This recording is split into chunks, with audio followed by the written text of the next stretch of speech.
So you're working on an app. Correct. The first time I met you, you were working on an app. Correct. So how did you get started? How did I get started? I fell into the technology world. Okay. How so? It was a long route. My background is in the healthcare. Okay. And through healthcare, I landed working with Cardinal Health in terms of standing up ideas, technology ideas. Okay. And from there, through network in the community, one thing led to another. I've met up with people that we clicked. Nice. And an idea came for a service. And that's really how the product, we call it the app, came about. So the app was an afterthought. The original idea was a service. How do we do X with Y tools? And that's really how the idea of the app came about. Oh, okay. What is the app about? The original app was based on how can we make a healthcare provision and healthcare documentation as simple as one click. Okay. Yeah, so that was the original goal. Yeah, that's simplifying things. It's very simplifying, and at the same time, I'm sure somebody who's in the healthcare space yourself, you understand the importance of HIPAA compliance, patient data security, and so on and so forth. So for us, we needed to look and ask the question: how can we make the process smooth, seamless, but at the same time secure? Okay. Traditional tools, software were typically web-based, computer-based. Okay. And healthcare, as you know, is very, very complicated, very complex process. So for us, we need to kind of take a step back and say, we're in the 21st century, everything is moving mobile. How can we make sure healthcare catches up?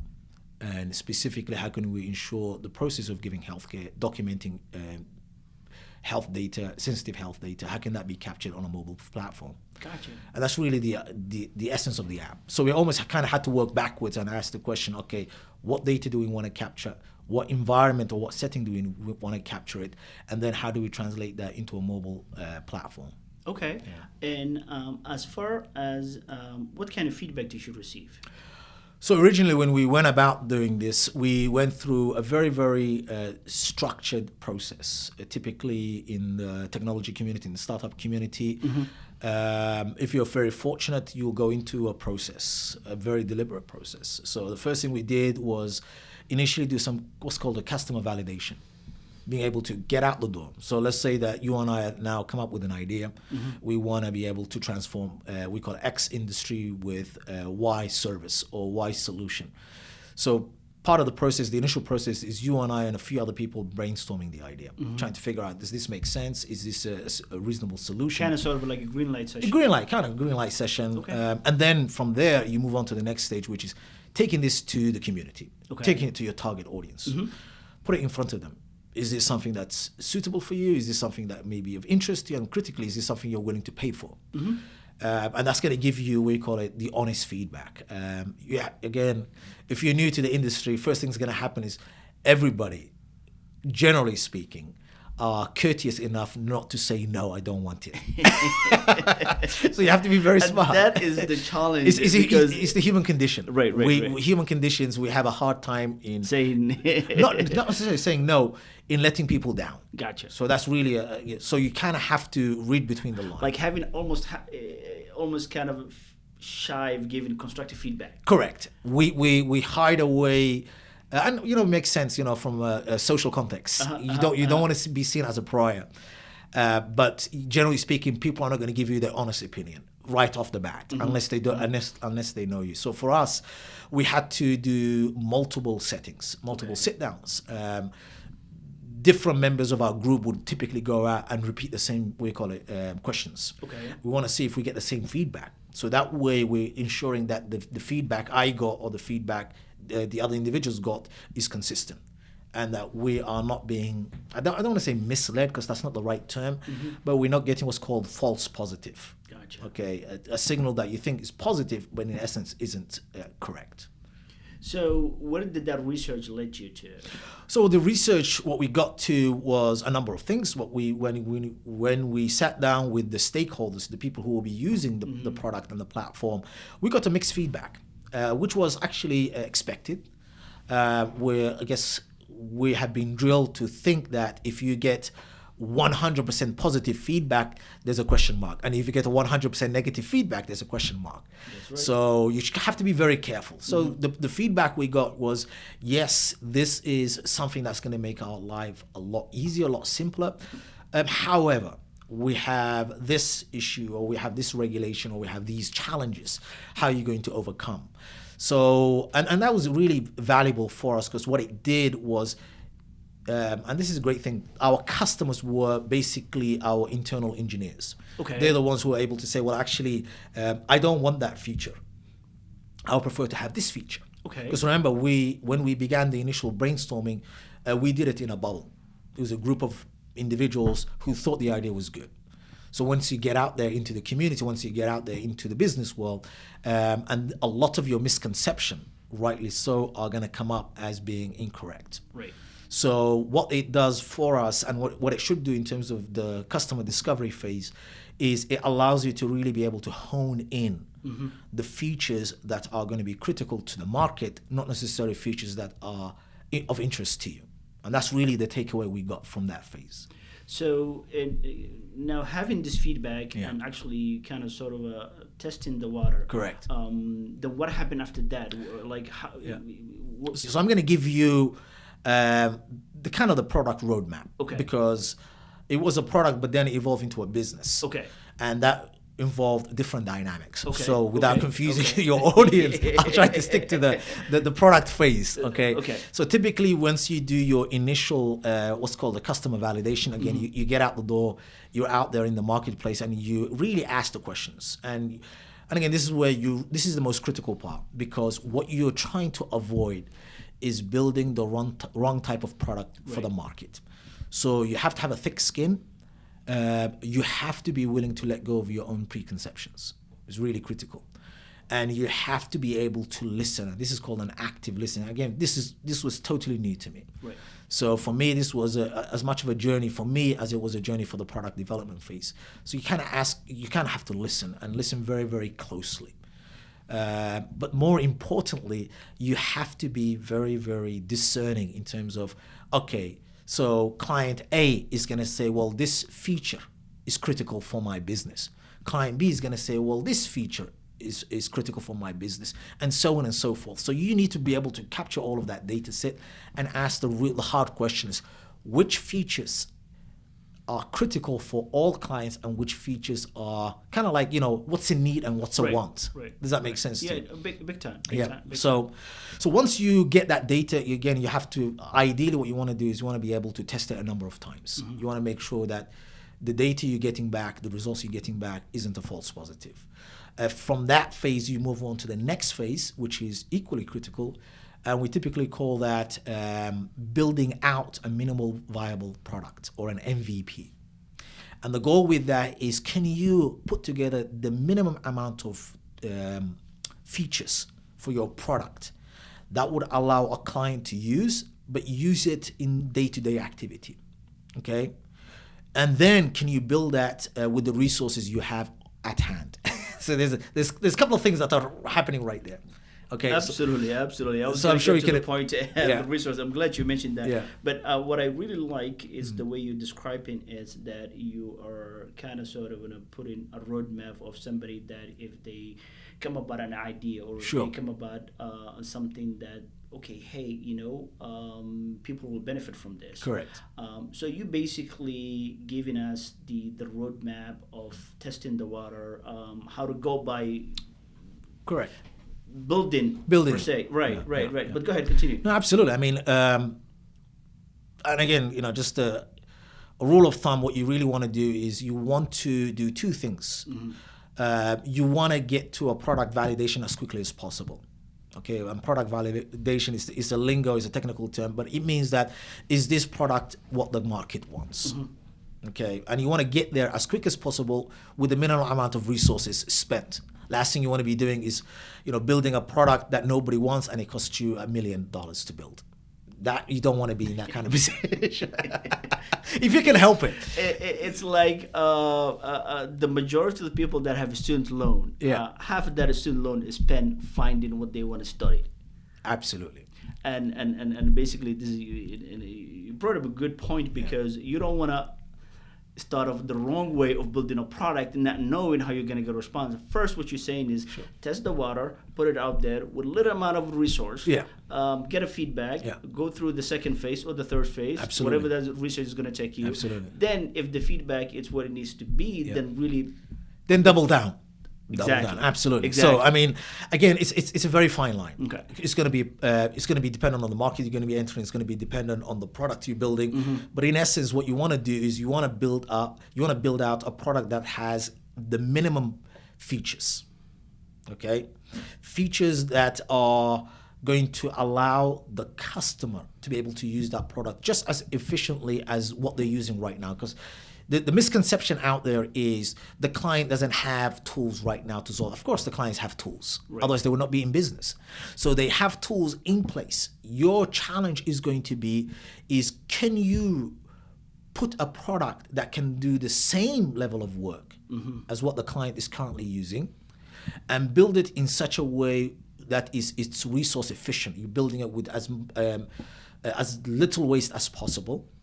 And that it is a seamless transition for your client to use the product. Okay, so you are in essence trying to ask this client to basically shift from one comfortable chair to another comfortable chair with that client not knowing that there was a change there. And it's tough.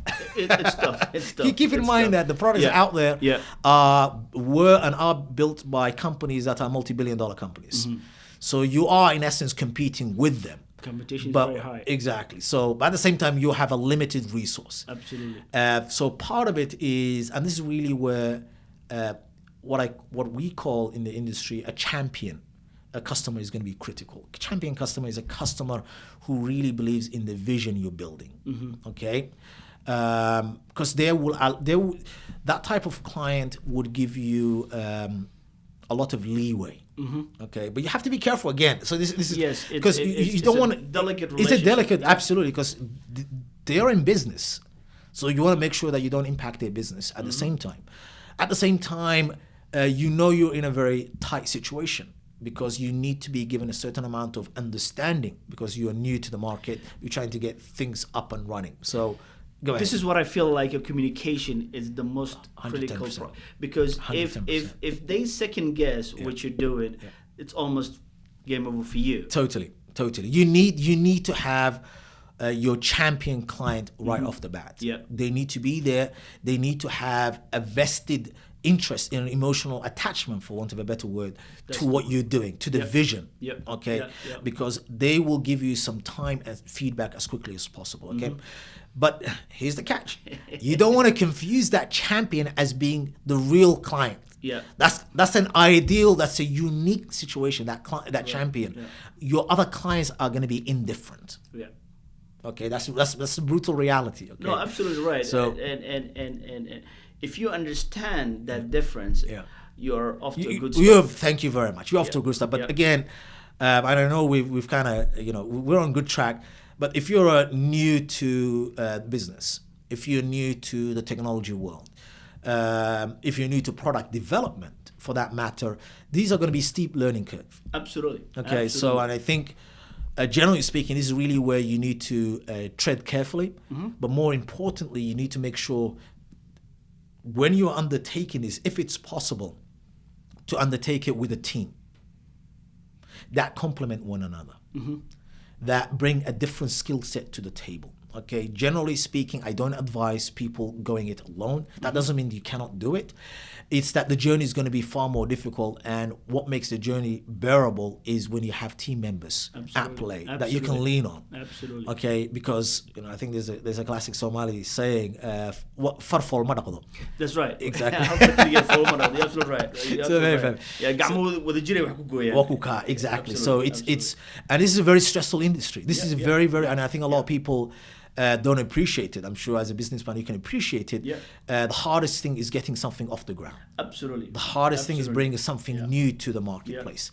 And what you need, because there's going to be lonely nights. There are going to be nights where you're figuring out, oh my God, did I make the worst mistake in my life? And a great example is this podcast. Yeah. I started about a couple of years back. Yeah. The idea came to me about a couple of years back. Yeah. I was kind of sort of I'll get to it. I started the Facebook. So I can totally relate to it. Sure. So once you get off the ground, then it kind of sort of like will go to a level where it's kind of sort of an autopilot. Then but if you don't have the right people around it could be very challenging. Absolutely. You know? I mean, and the right people could be a number of things. It could be Absolutely. a business partner. It could be, a spouse. It could be a family member, a friend, somebody that you can really share the positive and the negative. Absolutely. Somebody you can share the frustration, the excitement, the challenges, etc. So that's really, from a mental health perspective, you need to be mindful of that. Yeah. I think typically when people, the initial excitements get people carried away. Yeah. But I think you need to put that as part of your process. There is a saying, I don't know where I got this from, maybe I read it or maybe I overheard, and somebody say this, the feelings of being happy is the same amount of, this is psychology, a little bit deep, the same feelings that when you're angry. Interesting. So if you don't because you get excited when you're happy or when you feel like you made some sort of progress, you get excited. If you don't control that excitement, it's the same way that you are having difficulty controlling when you're angry. Correct. It is the same amount of there's a term they use in I can't remember that term, but it's the same feelings. It's the Correct. same, but it just comes about it like in different ways, different ways. So a lot of people get excited when, and there's another old saying that goes, one yes outweighs million no's. So that one yes, when you get excited, so you're gonna be able to control it. Absolutely. So the journey of going through, especially in technology and innovation and building it, you will receive a lot of no's. 100%. You will receive a lot of very things that will put you down, things that negative will come you. But what differentiates it is how do you filter that incoming information and take the best out of it. Do you get what I mean? No, 100%. I mean, I'm glad you raised this point. I mean, myself included, a lot of entrepreneurs I sit down and I learn from, and this is something else from me as well. I'm a big believer in mentorship. In receiving mentorship, even now I feel like I'm super early in my own journey when it comes to the business world or the technology world. So I'm actively out there seeking people who are far more accomplished, far more knowledgeable, and far more experienced than I, to lean on, to gain as much insight as possible. But the rule of thumb I've received consistently in my own journey is you need to have a thick skin, first and foremost. Absolutely. If you do not have a thick skin, you're in a wrong game. You're in the wrong field, okay? I mean, you should be going home, packing your stuff. just go home. Go home. Absolutely, because you are going to have a lot of sleepless nights. Okay. And in this industry, your highs are the highs. Okay, it's the you're gonna be on cloud nine. You feel like you've just conquered the world.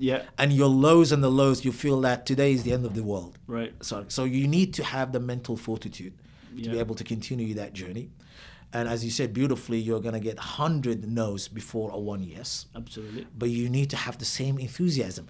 The 99 no, so okay, you have to have the same enthusiasm as the 100 no, or the first no, okay? And that's really critical for your for the individual's mental health. So it's all about tenacity. This is the nature of, and I think it applies to any endeavor. It's not just in business, but in any endeavor, you need to have a certain element of tenacity, a certain attitude of, you know what, this was a setback, I'm going to push forward. Okay, and I think that's really critical. You need to have that mindset before you even begin in this journey. If you feel that is not you, my advice is think twice, because the journey can be long. I mean, for every one, huge hit in the industry, the technology industry, there are millions that are failures and nobody knows about. I want to point out, if you listen to this podcast and you have an idea and you want to get started on this idea, know there is going to be bumps on the road. You got to be able to find a common ground on how to accept and million no's, and how to accept one yes that will just kind of sort of put you on like you said earlier, on a cloud nine.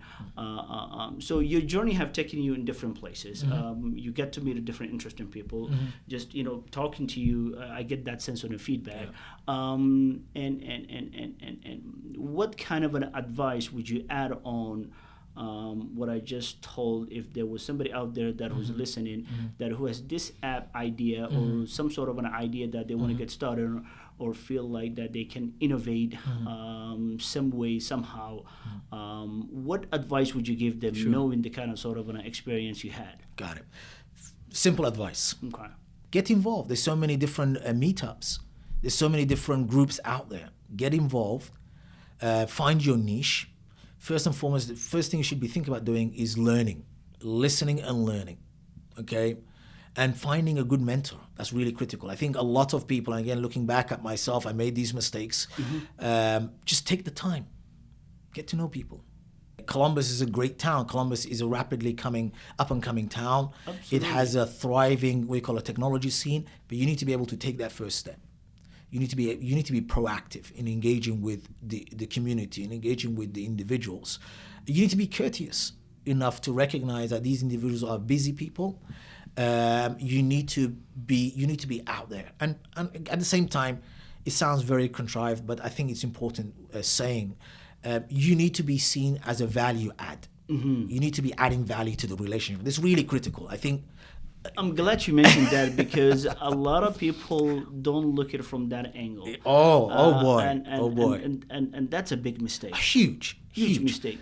If the person you are looking want to connect with, well said, the person you want to connect to, it's just like you. It's a human being. They have needs. Absolutely. If they don't see you as in a value, or if they don't see the potential that you have, it's just nothing personal. It isn't. And again, the most courteous individual, the most polite individual will take that first meeting.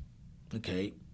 But my rule of thumb is if I don't know that individual, at a minimum, when I want to connect with them, I say, let's go out for a coffee, and the coffee's on me. At a minimum. That's the minimum you can do for the individual. Absolutely. Okay? Let them feel that you value their time and you appreciate it.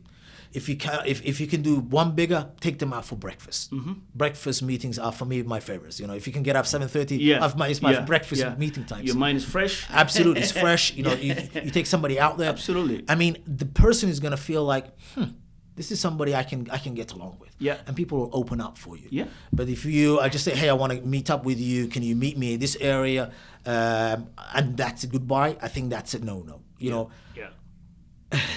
Just like in anything, I'm sure you can appreciate this after that. Just like in anything, it's all about human relationship. Absolutely. And the other individual you're trying to connect with has to feel there's something for him or her. Yeah.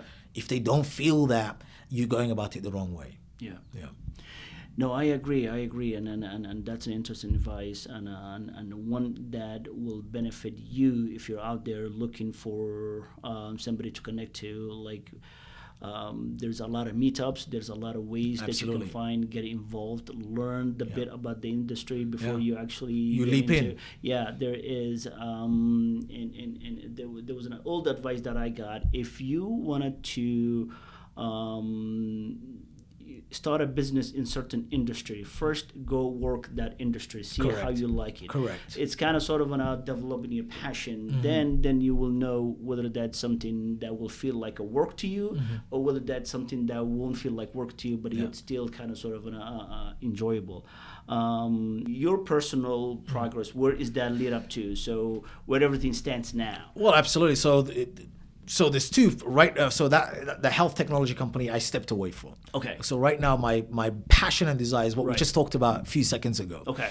Which is, how do we make our society more fairer, more equitable? Gotcha. Society. So really my passion is still in the technology world, but how can we ensure that young immigrants have that opportunities to come up? Okay. How can we ensure that technology is more democratized? So how do you go in about giving the youngsters that opportunity? Yeah. So typically, I have a new company, a new program where we really engage with young people while they're in school. Okay. We want to give them optionalities. Okay. Typically, as you can appreciate, as immigrants, as an immigrant community, we are very focused on academics, which is really critical.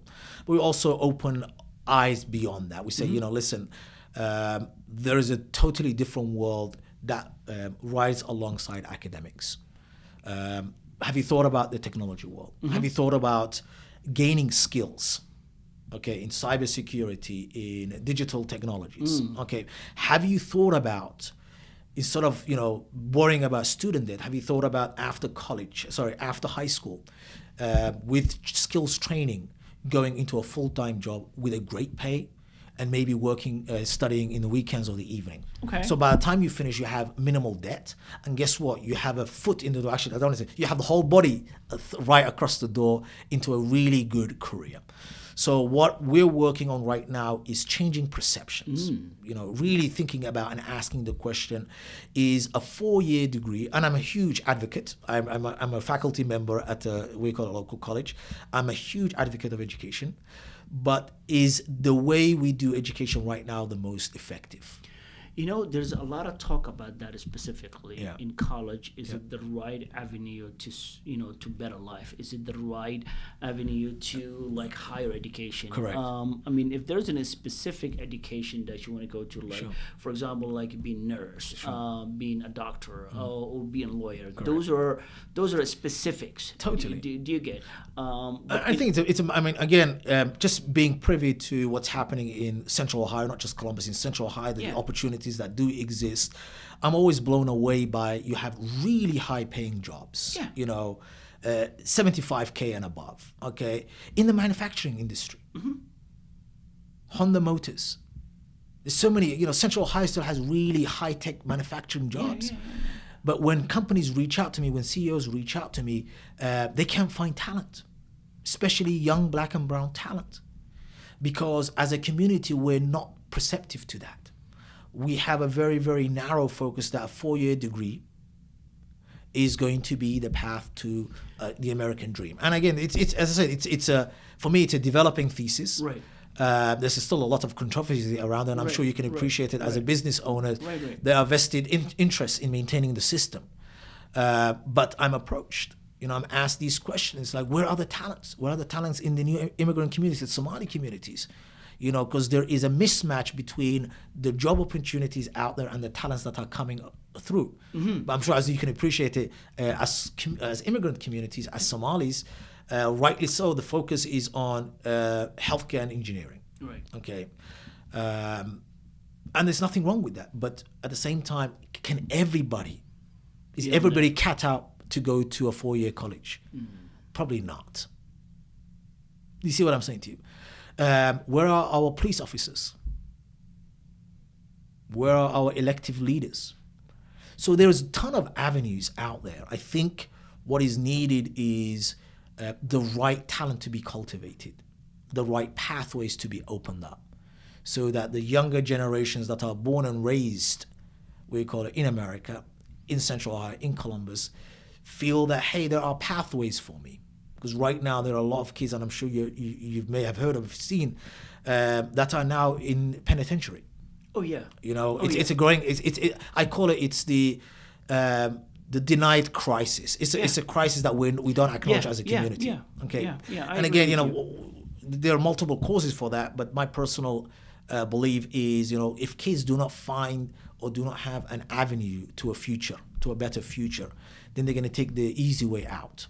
And it's just human nature, Oh, absolutely. And I'm trying to figure out how to kind of sort of what angle to come into it about this particular topic, because and I have seen kids that are crying for help, and in a way where I feel that if one community service kind of pave the way a little bit, they will all come through. Correct. Because I came across a parent, I don't remember, was it like last year or mid-year?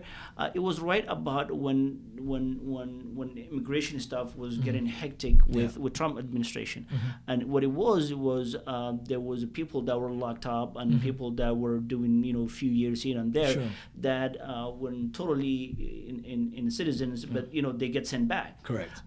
This gentleman kind of sort of said that was, God sent because now my son is back home and married, have a kid, and totally about a different lifestyle. Got it. So I feel like if there was a no, you're right. some sort of like a handout, like let me grab you. You get what I mean? No, absolutely. I mean, we cannot shy away. And again, I'm not an expert in the field of health in education per se, in terms of the secondary school, etc. But we definitely, there are resources that are lacking. If we're specifically looking at the Somali community here in Central Ohio, although it's starting, but where we originally landed in isn't necessarily the best part of town. It is what it is. Yes, okay, yes, and our kids do not necessarily end up in the best schools.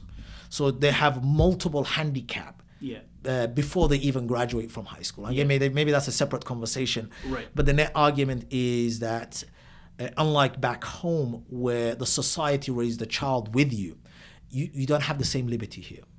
You really need to be on top of your game to ensure that your child has the right resources and opportunity at hand. And I think that's something that's really hard for us to understand as a community. Inshallah, but it's also changing. So I don't want to. So how are you coming in and grabbing those? So right now is what we're doing is two things. Okay. So it's word of mouth through the communities. Okay. So we work with organizations, and our goal isn't to reinvent the wheel. Right. That's not our focus. Right. We want to leverage the resources the Somali community already has in place. Yeah. We work with the local educational organizations. We work with the local masajids, but we also work with the city, county, and the state. Kind of grease the wheel so you can move a little bit exactly. forward, Just really not reinvent the wheel, because it has zero value. Absolutely. What we're focusing on is, where can we bring our expertise and skill to be able to help mitigate these issues and challenges, and what partners can we bring to the table with their resources so that we can add value to the community. That's really our focus. I think we're beyond this stage, and I think community has matured for us to reinvent the wheel. And I agree with you, my brother. I think you're on the right track, and I think you are on the track to making a difference down the road. And I don't see it. I mean, there's no any other better way to wrap it up. But I want to follow this progress that you're making. Absolutely. And when there is. In the accounting world, we say tangible and intangible. So correct. And I think you should document on the tangible side of it. No, absolutely. We're keeping a very close eye. And definitely, let's have like a discussion on those and how your progress is. I want to say thank you for taking the time to do this. Well, thank you for inviting me. I know we've been talking about it for a while, but I'm glad finally we were able to catch up. No, definitely. Well, I want to thank you for the podcast. Again, I'm always inspired by other entrepreneurs, and you are certainly one of those. So congratulations. Well, thank you. I putting in the that. time and the hustle to stand this up, and it's well deserved and well needed by the community. So I definitely appreciate the time and the consideration. Thank you so much.